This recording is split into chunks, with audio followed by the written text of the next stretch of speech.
वरुण लोक से नंद बाबा को छुड़ा कर लाना। श्री सुखदेव जी राजा परीक्षित से कहते हैं, एकादश्याम निराहारा समभ्यर्च्य जनार्दनम स्नातुम नंदस्तु कालिंद्या द्वादश्याम जलमाविशद।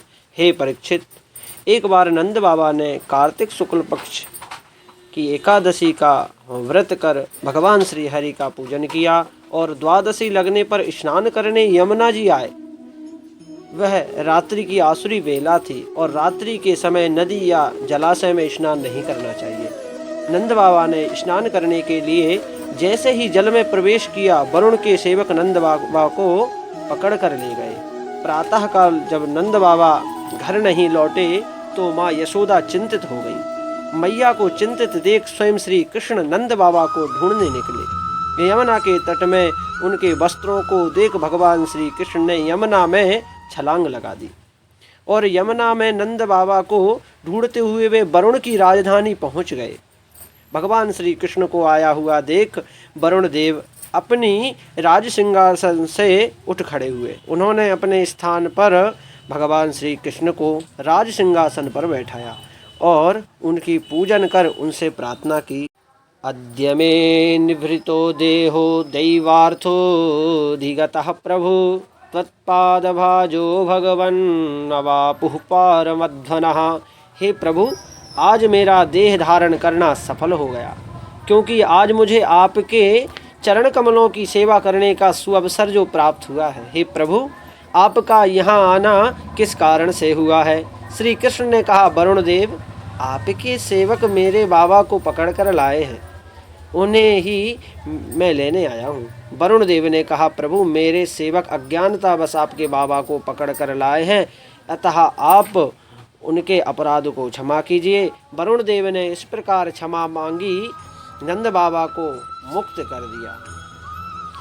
श्री कृष्ण नंद बाबा को लेकर ब्रज में आए। नंद बाबा ने जब गोपगणों से वरुण लोक के सौंदर्य और श्री कृष्ण के प्रभाव का वर्णन किया तो गोपगण विचार करने लगे कि श्री कृष्ण ने हमें कभी अपने लोक का दर्शन नहीं कराया, क्या कभी अपने लोक का दर्शन कराएंगे? अंतर्यामी भगवान श्री कृष्ण गोपगणों के हृदय की भाव को जान गए। वह उन्हें ब्रह्म हृदय में लेकर आए और जैसे ही गोपगणों ने डुबकी लगाई, अपने आप को भगवान के धाम में पाया। वहाँ सभी के 4 भुजाएं थीं, एक समान रूप था और सभी ने पीतांबर धारण कर रखा था। इसी समय श्री कृष्ण की दिव्य सवारी निकली। स्वर्ण जटित रथ था, ऊपर श्वेत छत्र सुशोभित हो रहा था। भगवान के पार्षद चवर और व्यजन डुला रहे थे। तभी एक गोप बालक ने कहा, अरे मोए जाकी शकल अपने कन्हैया जैसी लग रही है। दूसरे ग्वाल वाल ने कहा, मैं अभी पता करता हूँ ये हमारा कन्हैया है अथवा कोई और है। उस ग्वाल वाल ने जोर से आवाज लगाई, अरे ओ कन्हैया, गैया चरावे नाय चलेगो का? यह सुन द्वारपालों ने ग्वाल वालों को जोर से डांट लगाई। कहा, ये हमारे राजाधिराज श्री कृष्ण हैं, ये गैया नहीं चराते। यह सुन ग्वाल वालों ने कहा, पिता न पुत्रं परिपालये दशो माता यशोदा न सुतं प्रयाति गावश्च नैव घृत एव यान्ति कथम वशामोत्र विकुंठ लोके।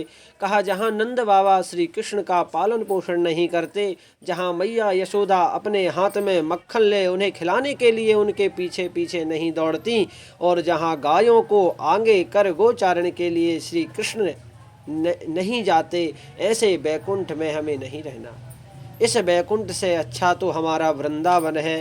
गोपगणों के अंदर जैसे ही यह भाव आया, उन्होंने अपने आप को श्रीधाम वृंदावन में पाया।